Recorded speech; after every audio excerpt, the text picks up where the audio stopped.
My name is Elias Thorne. They say a man can die more than once. I believe them. I have felt the suffocating weight of the earth in my lungs. I have felt the icy breath of the river steal the life from my bones. But I am still here. I am still breathing. And my memory is a curse.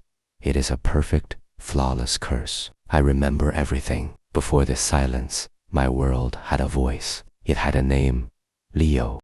He was my son. He had his mother's spirit. Her name was Ania.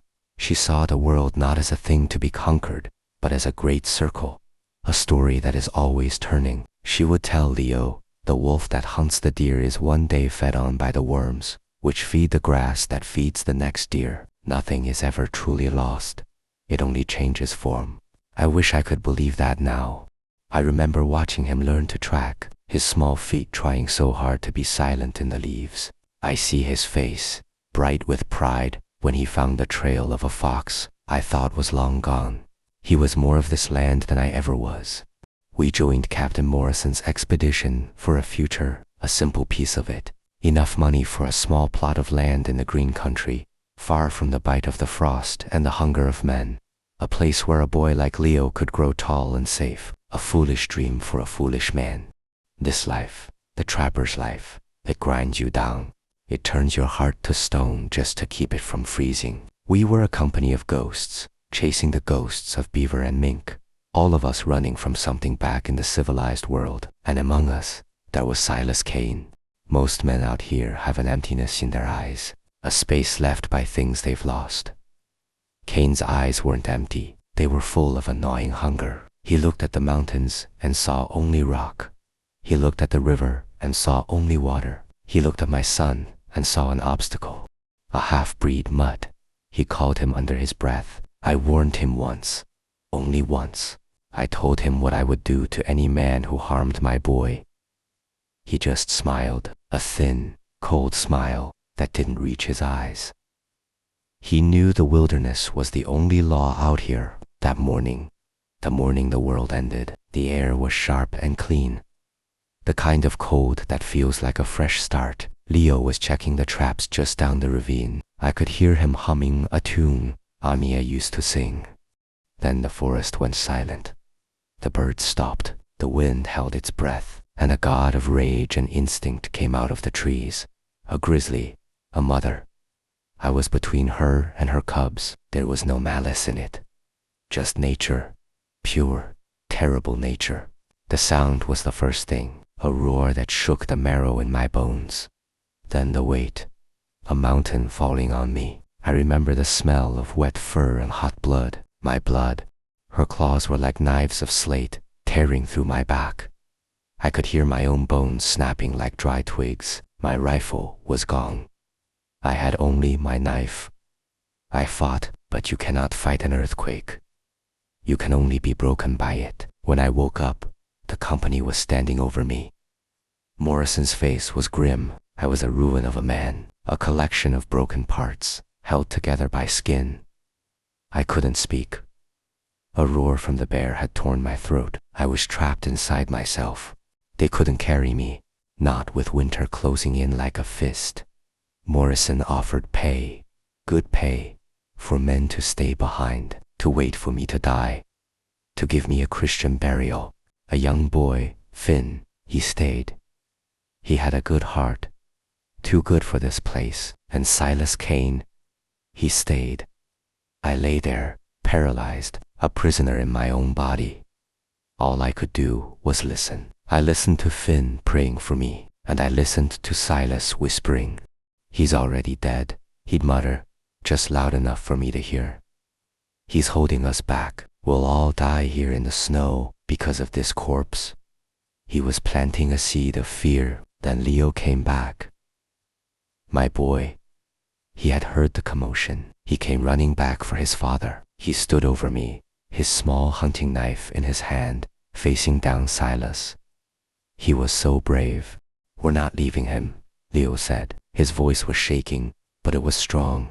And in that moment, Silas saw the truth. He saw that as long as my son was there, I had a reason to fight. I had a reason to live. So he decided to take that reason away. He told Finn to go fetch more water. The boy hesitated, then obeyed. When we were alone, Silas walked over. He looked down at me, then at Leo. "Your father is gone, boy," he said. "It's just meat now." He killed him. He grabbed my son. It was so fast, a flash of steel. I watched it happen through a blur of pain and tears. My eyes were open. I could not scream. A sound was trapped in my ruined throat, a silent, endless howl. I watched the light, the sky, the forest, everything. I watched it all leave my son's eyes. My world ended for the second time, this time for good. Silas dragged me into the shallow grave he'd already dug. He threw my son's body into the woods like trash. He took my rifle.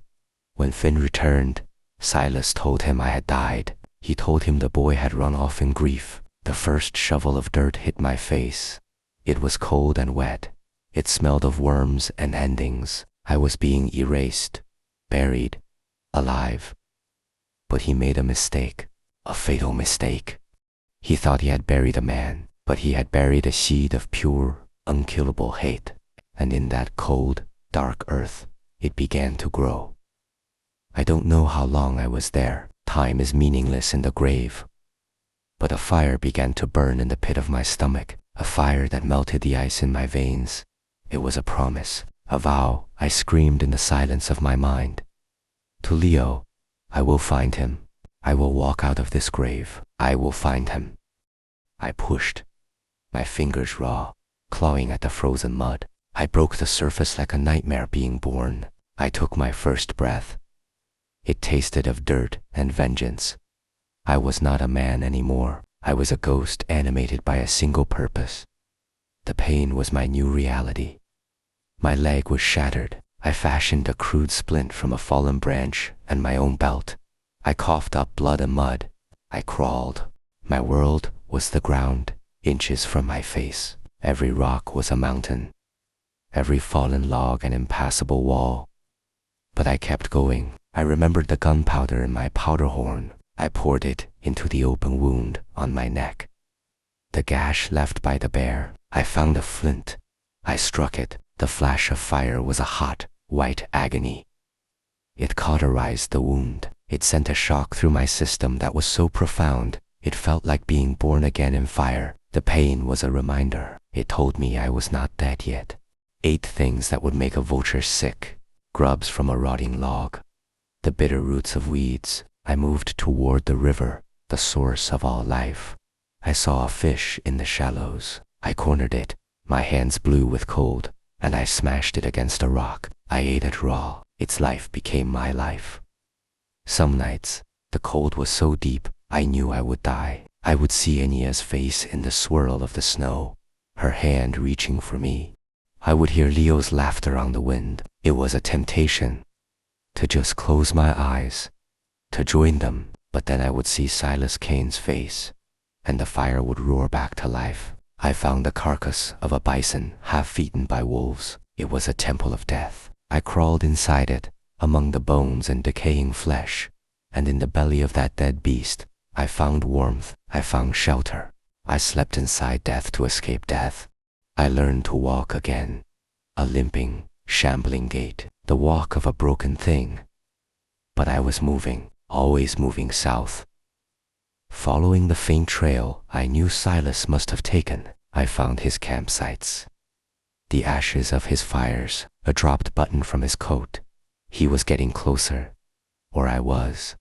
I was no longer the hunted, I was the hunter. I found the boy, Finn. He was near starvation, abandoned by Silas. When he saw me, he fell to his knees. He thought I was a spirit come back to haunt him.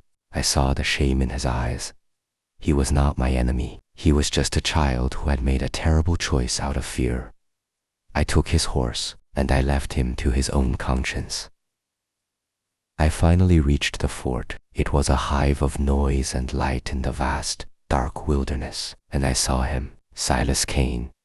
He was standing by a fire, my rifle slung over his shoulder. He was laughing. I waited until dawn. I stood across the frozen river, letting the morning light reveal me. He turned, Our eyes met across the distance. I watched his laughter die. I watched his face collapse. It was not the fear of a man seeing an enemy. It was the absolute, soul-shattering terror of a man seeing the impossible. Seeing a ghost walk out of the grave he had dug. He ran. I pursued. Our final battle was not a duel. It was a messy, desperate clawing in the snow. The clash of his knife against mine. The grunting of two animals trying to kill each other. He screamed at me, cursed me, asked how I was alive. There were no words left in me, only a purpose.